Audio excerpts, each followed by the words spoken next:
behavior. But in God's world, within God's value system, within the scope of what God allows and does not allow, get this, there is no real correlation between the amount of wrong we commit and the amount of pain we experience.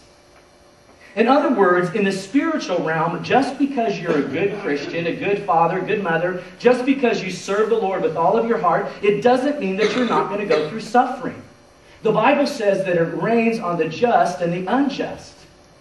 There is no real correlation between the amount of wrong we commit and the amount of pain we experience in our life.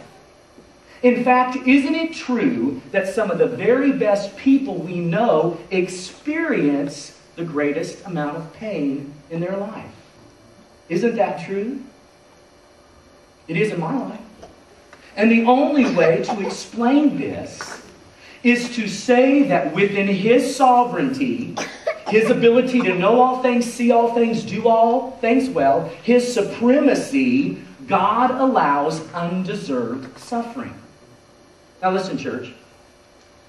The reason I have felt so compelled to talk to you about this is because as a pastor and someone who's been in the ministry of some form for the past 30 years, I have watched people come to faith in Jesus Christ, but when the first bad thing happens in their life, they fall by the wayside and they say things like, well, God could have kept that from happening to me, but He didn't.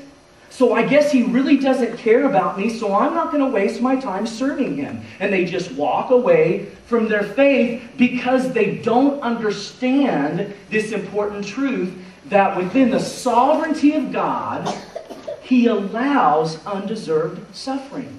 And when you don't understand this, you know what happens? You break very easily. Suffering breaks a lot of people, doesn't it? And I'm talking about completely falling apart. You see, we look at suffering totally the wrong way. I hope some of you have an epiphany this morning. We look at suffering totally the wrong way. We only see it in the form of retribution and justice. In other words, when we suffer, our first thought is, I must have done something wrong because God sure is ticked off at me. He's punishing me. That's the first thing that I think when I enter a time of suffering. But church, here's what we need to understand. My friends, many times suffering isn't payback at all. In fact, there are many times when the exact opposite is true. Check this out. There are times when God uses suffering to apply His sovereign grace to our lives. Keep that with you. Keep that in your Bible. Process that. There are times when God allows suffering in our life so that He can ultimately bless us. That's exactly the lesson we learn from Job's life. God graces, what's grace? The undeserved kindness of God. God graces us with suffering, and He allows us to go through seasons of suffering so that we might be strengthened and fortified in our faith and become what He wants us to be. Within His sovereignty, knows all things, sees all things, has the best intention for us, He does all things well. God graces us with suffering so that we might become all that He wants us to be. And He wants us to be unbreakable. Listen, we can never become unbreakable until we come through suffering successfully. We can never become unbreakable until we go through and come through suffering successfully. God allows undeserved suffering because real faith is refined through suffering. Now, I don't want to make this sound any easier than it is, and I want you to know that it's okay to question and ask why in the middle of your suffering, because that's exactly what Job does next in the story. Job asked why. He asked, why me? And Job refused to take silence from God for an answer. He refused to take cliches from his so-called friends for an answer. Job even refused, get this, he refused to let God off the hook. So coming to terms with the fact that God allows undeserved suffering in our life isn't easy.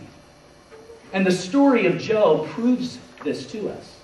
In Job chapter 3, after Job had lost his family, his health, and his wealth, and the only thing he had left was a nagging wife, and he was thinking, God, could have taken her first, you know.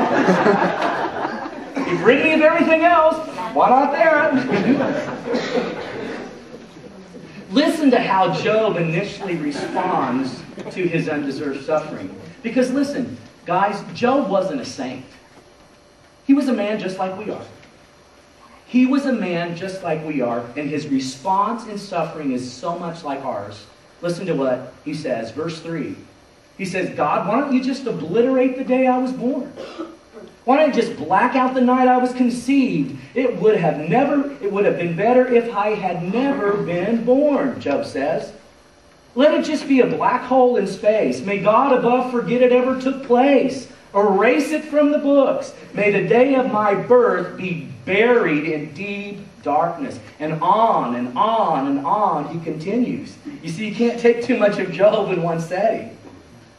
So even though Job didn't take it out on God, he was angry and frustrated about the fact that he was suffering undeservedly. Listen, we all understand the concept for suffering when we've done something wrong. You know, when a kid disobeys, you know, a little pop on the bottom, or if you don't believe in that, just stand in the corner, take a time out. You know, we understand the concept of suffering when we do wrong, but we really struggle with the concept of suffering undeservedly. To make matters worse, Job had these 3 friends that came to visit him, and when you have friends like Job, you don't need enemies. And they are convinced that God is punishing Job for his sins. And so instead of comforting him, they condemn him. So here's Job, sitting in a heap of ashes, covered from head to toe with boils. The only family member he has around is a negative wife. And so he is suffering completely alone. Now listen, when most people would just give up and give in, we witness this characteristic of unbreakable faith that Job has in God, in spite of the fact that God is allowing him to suffer undeservedly. Think about it. In the middle of his friend's condemnation and his own self-deprivation and his wife's aggravation, Job still has the soundness of mind to see that God is working in this situation.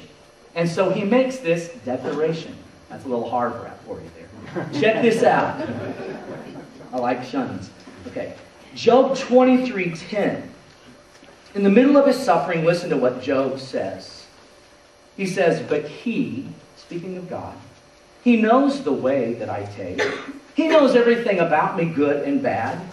And when he has tested me, when this season of suffering has come to an end, when this nightmare is over, when this time of testing is finished, listen to what Job says. He says, I shall come forth as gold. Now check this out. Job didn't understand what was happening, but he knew that God was up to something. When we're going through suffering,